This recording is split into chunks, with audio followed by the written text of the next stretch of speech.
Thank you for standing by and welcome to the Avid Bioservices fourth quarter fiscal year 2024 financial results conference call. At this time, all participants are in listen-only mode. After the speaker's presentation, there will be a question-and-answer session. To ask a question during this session, you'll need to press star 11 on your telephone. If your question has been answered and you'd like to remove yourself from the queue, simply press star 11 again. As a reminder, today's program is being recorded. And now I'd like to introduce your host for today's program, Tim Brons, Avid's Investor Relations. Please go ahead, sir.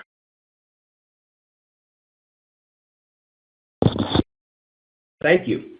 Good afternoon, and thank you for joining us. On today's call, we have Nick Green, President and CEO, Dan Hart, Chief Financial Officer, and Matt Quitniak, Avid's Chief Commercial Officer. Today, we will be providing an overview of Avid Bioservices' contract development and manufacturing business, including updates on corporate activities and financial results for the quarter and fiscal year ended April 30th of 2024. After our prepared remarks, we will welcome your questions. Before we begin, I'd like to caution that comments made during this conference call today, July 2nd, 2024, will contain certain forward-looking statements within the meaning of the Private Securities Litigation Reform Act of 1995. Concerning the current belief of the company, which involves a number of assumptions, risks, and uncertainties. Actual results could differ from these statements, and the company undertakes no obligation to revise or update any statement made today. I encourage you to review all the company's filings with the Securities and Exchange Commission concerning these and other matters. Our earnings press release includes discussion of certain non-GAAP information. You can find our earnings press release, including relevant non-GAAP reconciliations, on our corporate website at avidbio.com. With that, I will turn the call over to Nick Green, Avid's President and CEO.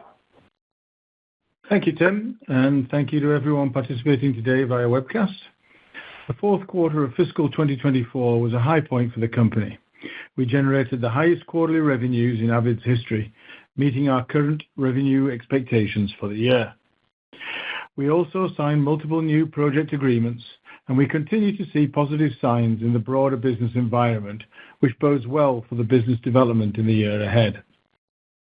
In operations, our additional capacity is being put to good use. New projects in all of our facilities are being onboarded, and as a result, our gross margin for quarter 4 is approximately double that reported for quarter 3. While rebuilding our margins will take time, we are pleased to see this movement in the right direction as new bookings remain strong and capacity utilization increases. Matt and I will provide additional details on business development and operations for the period following an overview of our fourth quarter fiscal year 2024 financial results. And for that, I'll turn the call over to Dan. Thank you, Nick. Before I begin, in addition to the brief financial overview I'll provide on the call today, additional details on our financial results are included in our press release issued prior to this call and in our Form 10-K, which was filed today with the SEC. I'll now provide an overview of our financial results from operations for the quarter and fiscal year ended April 30th, 2024. Revenues for the fourth quarter of fiscal 2024 were $43 million, representing an 8% increase as compared to revenues of $39.8 million recorded in the same prior year period. The increase in revenue for the fourth quarter as compared to the same prior year period was primarily due to increases in the mix and scale of manufacturing runs and process development services primarily associated with the onboarding of new programs. For the 2024 full fiscal year, revenues were $139.9 million, a decrease of approximately 6% compared to $149.3 million in the same prior year period. The decrease in revenues for the fiscal year ended April 30th, 2024, compared to the same prior year period, was primarily attributed to fewer manufacturing runs, a reduction in process development services primarily from early-stage programs, and by a reduction of revenue for changes in estimated variable consideration under a contract where uncertainties have been resolved. Gross profit for the fourth quarter of fiscal 2024 was $5.5 million, or 13% gross margin, compared to $8.4 million, or 21% gross margin, in the fourth quarter of fiscal 2023. Gross profit for the 2024 full fiscal year was $7.3 million, or 5% gross margin, compared to a gross profit of $31.5 million, or 21% gross margin for the 2023 full fiscal year. The decrease in gross profit for the fourth quarter and fiscal year ended April 30th, 2024, compared to the same prior year periods, was primarily driven by fewer manufacturing runs, partially offset by increases in the mix and scale of manufacturing runs, a reduction of process development services, and an increase in costs related to expansions of both our company's capacity and technical capabilities. Gross profit during the fiscal year ended April 30th, 2024, was also impacted by a reduction of revenue for changes in estimated variable consideration under a contract where uncertainties have been resolved, a terminated project related to the insolvency of one of our company's smaller customers, and a delay in the ability to recognize revenues of a customer product pending the implementation of a process change. SG&A expenses for the fourth quarter of fiscal 2024 were $6.8 million, a decrease of 10% compared to $7.6 million recorded in the fourth quarter of fiscal 2023. SG&A expenses for the 2024 full fiscal year were $26 million, a decrease of approximately 7% compared to $27.9 million recorded in the same prior year period. The decrease in SG&A for both the fourth quarter and the fiscal year ended April 30th, 2024, compared to the same prior year periods, was primarily due to decreases in compensation and benefit-related expenses, facility expenses, and consulting fees. Income tax expense for the fourth quarter of fiscal 2024 was $117.9 million, an increase as compared to $0.9 million in the fourth quarter of fiscal 2023. Income tax expense for the 2024 full fiscal year was $113.8 million, an increase as compared to $1.3 million for the prior year period. During the fourth quarter of fiscal 2024, we recorded a valuation allowance of $118.5 million against our deferred tax assets. We recognize deferred tax assets to the extent that we believe these assets are more likely than not to be realized. On a periodic basis, management assesses the available positive and negative evidence to estimate whether sufficient future income will be generated to permit use of the existing deferred tax assets. In making such a determination, we consider all available positive and negative evidence. A significant piece of the objective negative evidence evaluated was the net loss in fiscal 2024, resulting in a net cumulative loss incurred over the 3-year fiscal period ended April 30th, 2024. A significant contributor to the loss has been the costs associated with our strategy to expand our available capacity and add technical capabilities over this 3-year period, which included an increase in incremental costs associated with increased labor, facility costs, and depreciation, accumulating into a net loss in fiscal 2024. On the basis of this evaluation, as of April 30th, 2024, a valuation allowance of $118.5 million has been recorded to recognize the portion of the deferred tax asset that is more likely than not to be realized. The amount of the deferred tax asset considered realizable, however, could be adjusted in the future quarters if objective positive evidence in the form of cumulative income and additional weight is given to subjective evidence, such as our projections for growth. During the fourth quarter of fiscal 2024, the company's net loss was $123.1 million, or $1.94 per basic and diluted share, compared to a net loss of $0.3 million, or 1 cent per basic and diluted share for the fourth quarter of fiscal 2023. For the 2024 full fiscal year, the company recorded a net loss of $140.8 million, or $2.23 per basic and diluted share, as compared to the net income of approximately $0.3 million, or 0 cents per basic and diluted share during the same prior year period. Excluding the income tax provision recorded due to our valuation allowance of $118.5 million recorded during the fourth quarter of fiscal 2024, the company's adjusted net loss was approximately $4.6 million, or 7 cents per basic and diluted share for the quarter and an adjusted net loss of $22.3 million, or 35 cents per basic and diluted share for the full fiscal year 2024. Our cash and cash equivalents on April 30th, 2024 were $38.1 million, compared to $38.5 million on April 30th, 2023. This concludes my financial overview. I'll now turn the call over to Matt for an update on commercial activities during the quarter and year. Thanks, Dan.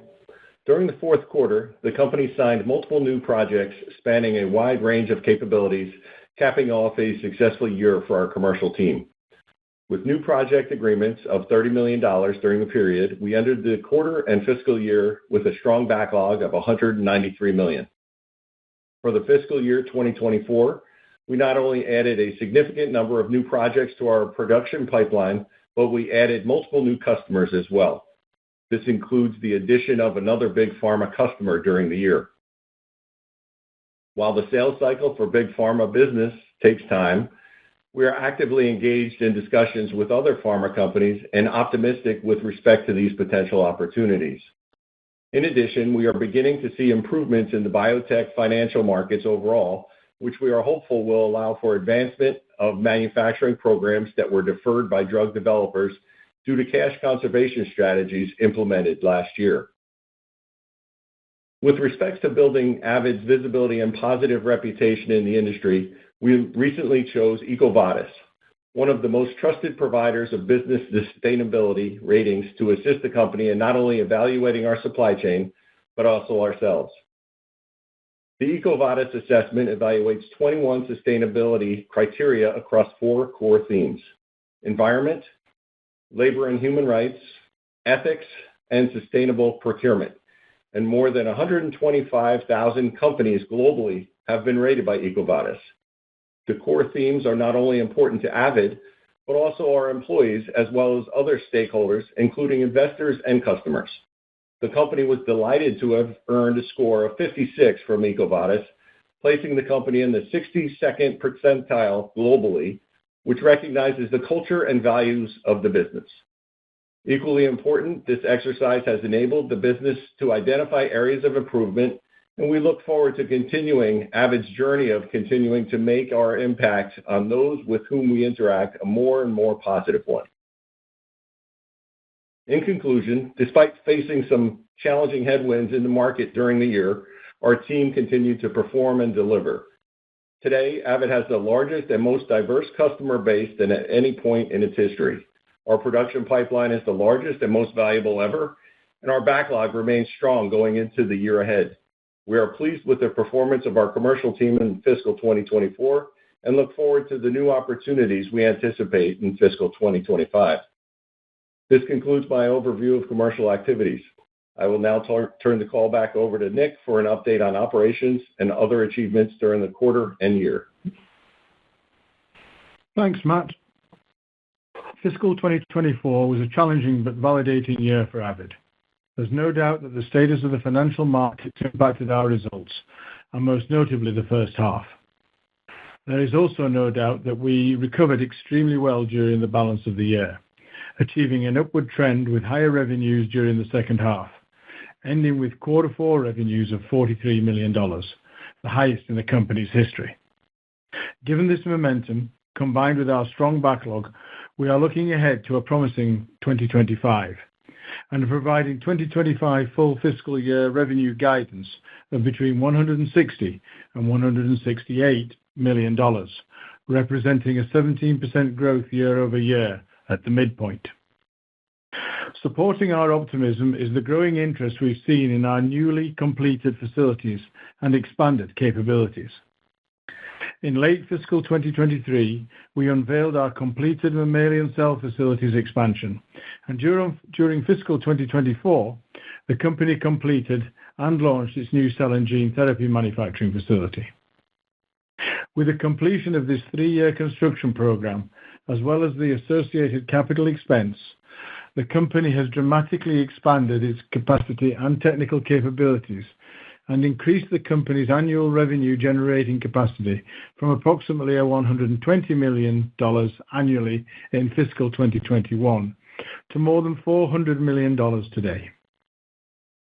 The enhancements and expansion not only allow Avid to better serve its new and existing biotech customers, but importantly enable the company to address the needs of large pharma as well. The expanded addressable market and improvements in the broader business environment have resulted in an increase in the larger and later stage programs in our production pipeline. With respect to capacity, our utilization is expected to increase as we onboard and execute new programs in both our mammalian and CGT facilities. As we've discussed in prior quarters, this expected increase in utilization should improve our margins, and we are pleased to see an approximate doubling of our gross margin in quarter 4 as compared to quarter 3 of this year. We expect that capacity utilization will further increase in connection with a series of ongoing PPQ campaigns for several of our late-phase customers. And while the execution of a PPQ campaign is only the beginning of a 1 to 2 year journey toward commercial approval and subsequent manufacture, we are pleased to be partnering in so many of these late-phase programs, which we anticipate will contribute to the future stability and growth of the business. In closing, I wish to highlight the company's resilience and execution in the face of difficult market environment. We end the year in a position of strength with positive revenue momentum building, particularly in the second half of fiscal 2024, continued new business wins, and line of sight to margin expansion. We recorded our highest ever quarterly revenue of $43 million in quarter 4, logged our highest record backlog of $206 million in quarter 3, and ended the year with double our gross margin in Q4 as compared to Q3 of the year. We are encouraged by the improving financial market for biotech companies, along with the continued trend of onshoring of drug manufacturing back to the U.S. This concludes my prepared remarks for today, and we can now open the call for questions.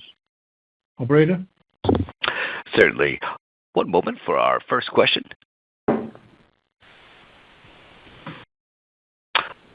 And our first question for today comes from the line of Sean Dodge from RBC Capital. Your question, please.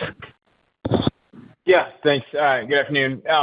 Maybe, Nick, just starting with the fiscal 25 revenue guidance, with all the shifts in mix of late stage versus early stage that you've been signing, can you give us a sense of high level, what proportion of that $160 to $168 million is expected to come from your existing backlog, and maybe how that compares to previous years? With some of your comments around growing interest in your new capacity, it sounds like a lot more of that guidance is kind of dependent on stuff that you intend on signing in the year. Is that true, or do you have kind of similar coverage ratios, that 160 to 168 that you had before? I don't have the number off the top of my head, Sean, but I would say that it's not markedly different. I think, you know, the confidence that we've had over the forecasting for the last 4 years, obviously the first 2 quarters last year were a bit down on that, but apart from that, I think it's come out pretty much where we expected, and I think that's probably a reasonable measure of the amount booked versus to get or go get that we saw in those periods as well. Okay.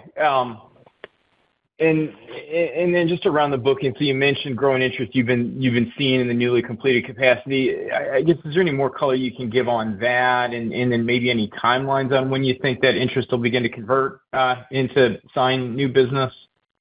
I mean, it's converting already. I mean, we've completed or in the final stages of completing the second PPQ campaign in the new facility, which is incredible when you think that it's only been open just for a year, so or just over a year.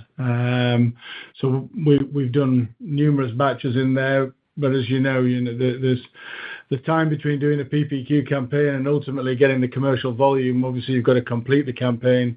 You've got to that data's then got to be taken by the client, converted into a filing with the FDA approval, and hopefully that ends up with a commercial product, and then you start commercial revenues on there. So if I had a way of speeding that process up, I'd be a very wealthy man. But the fact that we've already completed 2, and we've got a range of those that we're continuing to do going forward, it bodes really well for fulfilling that capacity.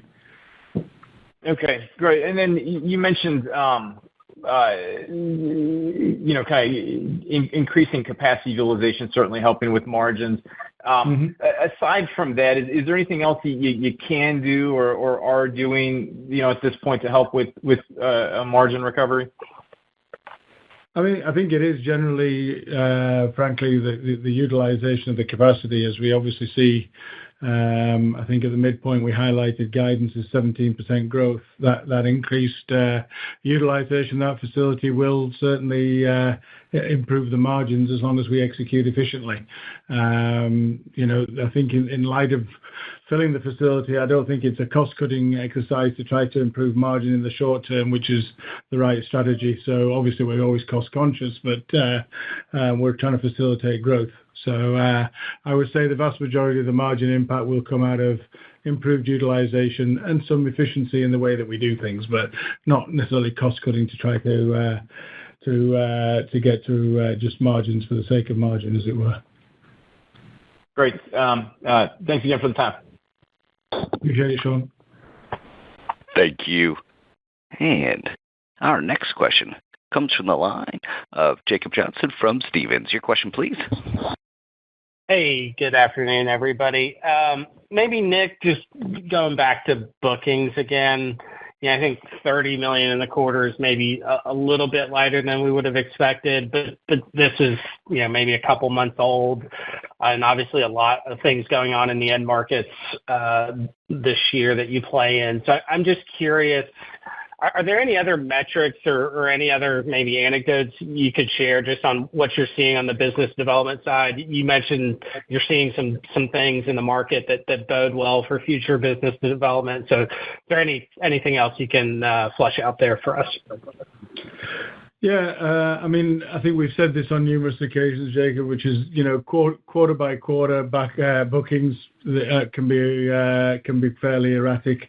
I've always been a proponent of the long-term trend. I think we saw good growth in our backlog last year, and I anticipate seeing that going forward into the future year, or into this current year, should I say. Certainly in terms, I think Matt alluded to it, in terms of the pipeline behind the backlog, we see positive dynamics in that area. Customer interest, the amount of onshoring. We certainly see an easing in the financial markets for biotech. So, being very frank, if I go back over the last couple of years, last year I was sat here looking at finishing a really good year and looking at a tough year ahead of us, which took the shine off fiscal 23. As we sit here today, there's no question about it. Fiscal 24 was a tough year, but sat here with much more optimism looking forward into almost every aspect of the market and the dynamics there. And obviously, it always takes time in the pharma industry to convert conversations to orders, but from what we can see at this moment in time, we're feeling pretty good about fiscal 25 and also what that could mean for 26 and forward. Got it. That's helpful. And maybe sticking with business development, I think Matt mentioned you picked up another large pharma customer in FY24. Can you just update us on how that large pharma strategy is going? Yeah, again, I think Matt's mentioned it, I've mentioned it before. It's a slow process, obviously, to get into big pharma. They're looking at key suppliers, people they can trust. Obviously, first and foremost, they don't just throw anybody on there. So it's normally a matter of displacing somebody else unless there's a specific need. So you could be doing all the right things and still not jumping on that list. But all the indicators, all the interaction, the number of customer visits, quality audits, interactions and proposals that we're being asked to look at and things like that have been very strong and very positive. And we keep picking them up. It may only be in singles at the moment, but I feel that that's a part of the marketplace that we're exposing that we haven't been able to capitalize on in the past, that we will be capitalizing on in the future. So feeling good about where that's going, as well as the biotech sector. So it's not one or the other, it's both. Got it. I'll leave it there. Thanks for taking the questions, Nick. Thank you. And our next question comes from the line of Paul Knight from KeyBanc. Your question, please. Hi, Nick. What's the capacity of the CGT portion of the business, and how is inquiry or business activity there developing? Yeah, so the capacity of that's about 80 million of the 400 or so that we've got. In terms of interest and activity in that area, I think it continues to be where we've seen it in the past. It's lagging the mammalian by a few months, probably a quarter, maybe a quarter and a half, but certainly picking up. I think we've seen some very encouraging signs in the last quarter in terms of interactions with clients, customer visits, and so again, the best way I could categorize it is about 4 or 5 months behind the mammalian side, but picking up nicely, which, we started to see that pick up in, I would say, November, December last year in the mammalian side, and that's continued all the way through. So kind of back in the sort of January, February sort of era where we were then, and I think you started to hear some optimism in my tone and my comments around that time in the mammalian side. And then process development was what in the quarter, and what's your read from that process development number? Yeah, I mean, PD, I do see the activity on a day-to-day basis. The revenues don't always reflect the activity, but I can see what's going through there. It can vary quite enormously depending on the type of project that's coming in. Some late-phase programs need very little because they've already been well developed where they were before, and therefore don't really need a lot of PD activity. In other cases, they're not so well developed, and we have to do a lot of polishing to get them up to speed and ready for PPQ. So it can fluctuate, but just looking at what I've seen in the PD area and the level of activity we're seeing, that's looking very positive at the moment. And I think we'll see, or I expect to see a jump in that throughout this year, which, again, it's very project dependent though. We hear that the CDMO capacity is still fairly tight. So what do you feel about that dynamic in the industry, or is it really your customers need capital? I think there's obviously one thing between customers getting funded, but then there's also them spending that funding. So, if you've been short of money for quite a while, I don't think just because you get some, you don't immediately rush out and spend it all. But I think that capacity, and certainly in I would say the sort of what I would call a high quality late phase commercial grade CDMO capacity is in relatively short supply, should I say. I would say that the market is again picking up, but it's the speed at which these transactions go. We're seeing more and more conversations around onshoring, but again, we've all heard of Biosecure and drivers like that, but I don't expect to see that turning up in backlog probably until the second or third quarter this year. That's not to say that none of it would turn up in there, but hopefully meaningful amounts would take a little bit longer to come through. Okay, thanks. Thank you. And our next question comes from the line of Matt Hewitt from Craig-Hallum. Your question, please. Good afternoon. Thank you for taking the questions. Maybe first up, continuing on the business development front, could you talk a little bit about the cadence of inbound calls or the conversations you're having since, Q4 into from Q3, fiscal Q3 into Q4, even to current day? Have you seen an increase? Is that because of the onshoring and the Biosecure Act, or is it tied more to just the better sense around the funding environment? Any additional metrics that you could provide there would be helpful. Yes, thanks for the question, Matt. It is definitely up for sure. I think we are seeing a more positive outlook in terms of our customers, and that obviously is leading to more positive conversations. We don't give actual metrics on our pipeline behind the backlog, but I can say that is continuing to grow. The source of those is varied. I would say not all clients are telling you straight off the bat that they're transferring from offshore to onshore. But obviously, as you get deeper and deeper into the conversation, that becomes more and more apparent. So what we see isn't always a perfect mirror into what's actually happening. But there is increasing amounts of onshoring. I think introducing amounts of early phase programs coming out there in terms of opportunities from biotech. Obviously, we already just talked about signing another big pharma. So, I would have to say that outside inflation reduction and interest rates coming down, pretty much all the indicators for the vast majority of this calendar year, I think, have been generally positive. And so I think you see that in our guidance for next year and in our general optimism, I think, for the future as we sit today. Got it. And then maybe a separate comment or question regarding gross margins. With some of the increased opportunities in the later stage, I would think that those contracts tend to be larger runs and should help boost or help the gross margins rebound maybe a little bit quicker on similar size type revenues. Is that a fair assessment, or is there something else that would cause kind of a more gradual rebound in the gross margins? Thank you. Thanks for the question, Matt.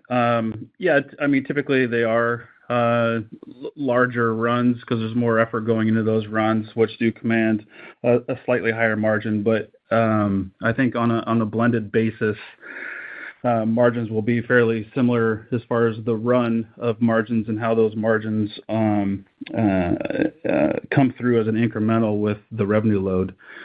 As you can see for the fourth quarter, with the approximately 27% increase in revenues from the third quarter, that we nearly doubled our gross margin. So that proves that it proves the model in providing incremental margin as we increase the top line, which I think that's the metric that we would look at going forward. Got it. Thank you.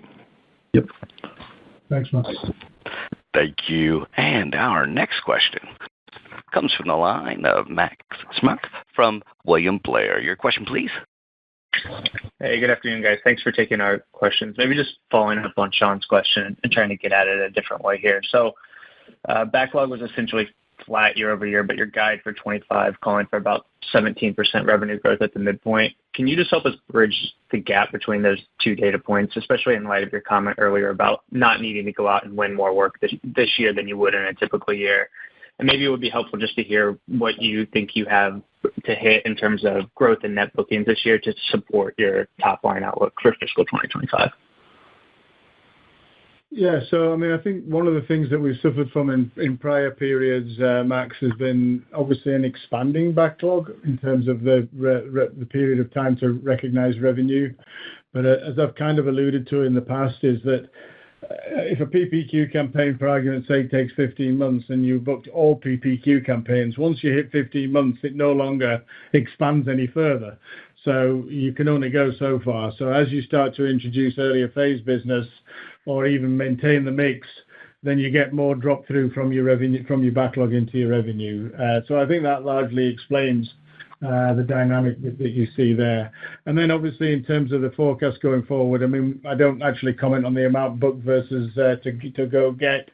I've articulated that it's in a similar field, but it also, in terms of the confidence, there are a lot of things that create confidence. So we can be having negotiations going on for 6 or 7 months before it, or even longer in some cases, before it actually appears in a booking. So it doesn't have to be in bookings. It doesn't even have to be in backlogs for us to be having a view of what's coming in on the go get, as it were.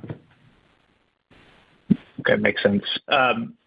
On margins, you talked a lot about rebuilding margins and just thinking about the incremental drop through to maybe give us a sense for like some sort of target for adjusted EBITDA this year. Is it reasonable just to take the margins in 4Q as a baseline and then think about, I think in the past we've talked about a 40 to 60% incremental drop through on revenue. Is that a reasonable way to think about margins here in fiscal 2025? I think it's a start, Max. Clearly, we'll still have some full year items coming through our costs, such as depreciation. Depreciation is probably going to go up somewhere around 40-45% over fiscal 24. So that's gonna eat away at some of the margin, though it's not a cash component of the margin. So, I still like the 40 to 60% fall through, but I think we've just kind of surpassed, as you saw from Q3 to Q4. If we maintain those levels, I would imagine the margin will be plus or minus where we ended in the fourth quarter. But, as we continue to grow that top line, then we'll start to see more of that margin fall through. Sorry, Dan, just to confirm, when you're saying you'd expect to see margins kind of in line with the fourth quarter, are you saying that if revenue comes through like you expect this year on a total basis for the year of like 9% adjusted EBITDA margin like you posted in the fourth quarter, that's a reasonable target for fiscal 2025? I was talking gross margins. Okay. And not necessarily in line, but it'll be plus and minus kind of where we ended in the fourth quarter. We typically don't guide to the EBITDA margin. Gotcha. And then maybe just last one for me on revenue composition.